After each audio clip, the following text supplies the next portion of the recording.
हरे कृष्णा, राधे राधे। आज हम आपको आषाढ़ मास के शुक्ल पक्ष की पद्मा अथवा हरिशयनी एकादशी की कथा सुनाएंगे। आषाढ़ मास के शुक्ल पक्ष की इस पद्मा एकादशी को अधिकांश व्यक्ति देवशयनी अथवा देवशोनी एकादशी कहते हैं। इस दिन से भगवान विष्णु 4 मास के लिए क्षीर सागर में शयन करते हैं। इसी कारण इस एकादशी को हरिशयनी एकादशी कहते हैं। पुराणों में भी यह कहा गया है कि इस दिन से विष्णु भगवान 4 मास तक बलि के द्वार पर पाताल में रहते हैं और कार्तिक मास के शुक्ल पक्ष की एकादशी को अपने लोक में लौटते हैं। इन 4 महीनों में भगवान विष्णु के क्षीर सागर में शयन अथवा पाताल में निवास करने के कारण ही विवाह आदि कोई शुभ कार्य नहीं होते। यद्यपि लगभग सभी एकादशियों को भगवान विष्णु की पूजा आराधना की जाती है, परंतु आज की रात्रि से तो भगवान विष्णु का शयन प्रारंभ होता है, अतः उनकी विशेष विधि विधान से पूजा की जाती है। भगवान विष्णु की प्रतिमा को आसन पर आसीन कर उनके हाथों में शंख, चक्र, गदा, पद्म सुशोभित कर उन्हें पीताम्बर, पीले वस्त्र या पीले दुपट्टे से सजाया जाता है। पंचामृत से स्नान कराकर उसके पश्चात भगवान की धूप, दीप, पुष्प इत्यादि से पूजा करके घृत के दीपक से आरती उतारी जाती है। भगवान विष्णु को तांबुल, पूंगीफल, सुपारी अर्पित किए जाते हैं। धर्मराज युधिष्ठिर ने भगवान श्री कृष्ण से पूछा कि हे जनार्दन, आषाढ़ शुक्ला एकादशी का क्या नाम है? इस व्रत के करने की क्या विधि है और किस देवता का पूजन किया जाता है? श्री कृष्ण कहने लगे कि हे युधिष्ठिर, एक समय नारद जी ने ब्रह्मा जी से यही प्रश्न किया था। तब ब्रह्मा जी ने उत्तर दिया कि हे नारद, तुमने कलयुगी जीवों के उद्धार हेतु अति उत्तम प्रश्न किया है, क्योंकि एकादशी का व्रत सब व्रतों में श्रेष्ठ है। इस व्रत से सब पाप नष्ट हो जाते हैं और जो व्यक्ति इस व्रत को नहीं करते वे नरकगामी होते हैं। सभी एकादशियों के व्रत में श्रेष्ठ उनके करने से भगवान विष्णु प्रसन्न होते हैं, परंतु उन सब में भी आषाढ़ मास के शुक्ल पक्ष की यह एकादशी तो सबसे अधिक पुण्य प्रदायक मानी जाती है। पद्मा एकादशी, इस एकादशी से संबंधित पुराणों में वर्णित एक कथा में तुमसे कहता हूँ। हे नारद, तुम ध्यानपूर्वक इस कथा को सुनो। सतयुग में मानधाता नाम का एक सूर्यवंशी राजा था, जो सत्यवादी और महान प्रतापी था। वह प्रजा का पुत्र की तरह पालन किया करता था। उसकी प्रजा धन धान्य से भरपूर और सुखी थी। उसके राज्य में कभी अकाल नहीं पड़ता था। एक समय उस राजा के राज्य में 3 वर्ष तक वर्षा नहीं हुई और अकाल पड़ गया। प्रजा अन्न की कमी के कारण अत्यंत कष्ट पाने लगी और अन्न के अभाव होने के कारण यज्ञ आदि भी बंद हो गए।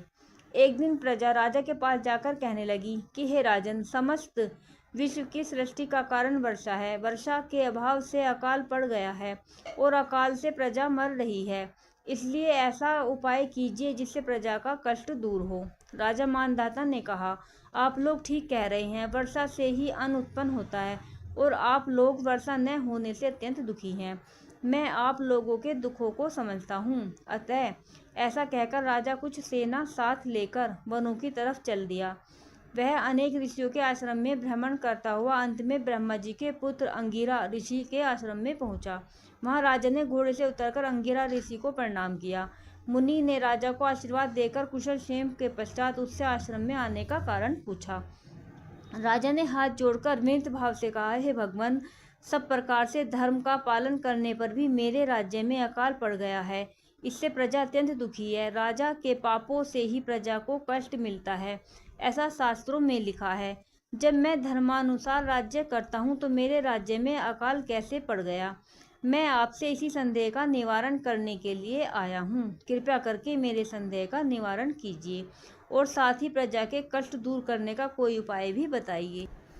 राजा की ये बातें सुनकर महर्षि अंगिरा ने कहा कि हे राजन, यह सतयुग सब युगों में उत्तम है। इसमें धर्म के चारों चरण उपस्थित हैं, अर्थात इस युग में धर्म की सबसे अधिक उन्नति है। लोग ब्रह्मा की उपासना करते हैं और ब्राह्मणों को भी केवल वेद पढ़ने तथा तप करने का अधिकार है, परंतु आपके राज्य में एक शूद्र तपस्या कर रहा है।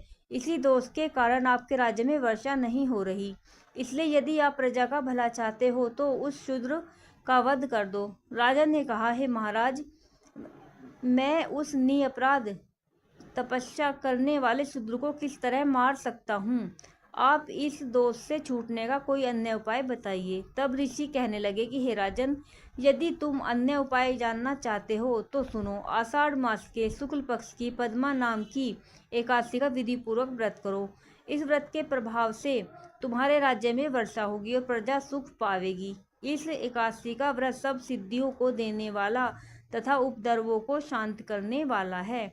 अतः प्रजा, सेवकों तथा मंत्रियों सहित तुम इस व्रत को करो। मुनि के वचन सुनकर राजा अपने नगर वापस आ गया और विधि पूर्वक पद्मा एकादशी का व्रत किया। उस व्रत के प्रभाव से वर्षा हुई और प्रजा को सुख पहुंचा। इस हरिशयनी एकादशी का व्रत सभी मनुष्यों को करना चाहिए, क्योंकि यह व्रत इस लोक में भोग और परलोक में मुक्ति को देने वाला है। इसकी कथा के पढ़ने व सुनने मात्र से ही मनुष्य के समस्त पाप नष्ट हो जाते हैं। राधे राधे। बोलो एकादशी मैया की जय।